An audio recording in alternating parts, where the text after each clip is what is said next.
Сайн байцгаана уу? Наа Эрхэн Бэлэг гэдэг Монгол Ганцхан технологийн коллежийн компьютер ухааны тэнхимийн оюутан байна. Одоо маань сургуульд элсэн орсон шинэ оюутнууд маань ингээд сакс үйлбөлийн секс дугуулан хичээлүүлдэг 7 хоногт 2 удаа.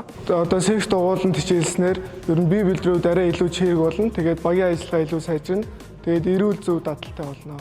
Миний хувьд бол яг энэ сургуульд бол сагсан бөмбөгийн секс дугууланд хамрагдаж явж байгаа. За ирээдүйд маань сургуулийг сонгон явж буй оюутнуудтай хэлэхэд секс дугууланд ер нь идэвхтэй амарч явах хэрэгтэй. Секс дугууланд идэвхтэй амарснаар багийн ажиллагаа илүү сайжирч ер нь эрүүл зөв дадалтай болж бие нь арай илүү чирэг болно. Баярлалаа. Сайн байна уу? Намайг Цалмын гэдэг. Би Монгол Ганцхан технологийн коллежийн компьютер ухааны тэнхимийн 3-5 оюутан байна. Манай урилгын секцэнд 7 хоногт 2-оос 3 удаа хичээлдэг.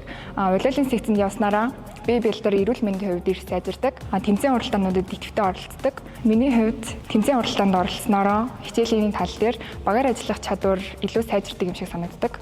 Ирээдүйд манай сургуулийг сонгон суралцах гэж байгаа дүү нартай хэлэхэд урилгын спортод хайртай ийм хүмүүс байх юм бол манай сонгон секс дугуулан үргэлж нээлттэй байдаг шүү. Баярлалаа.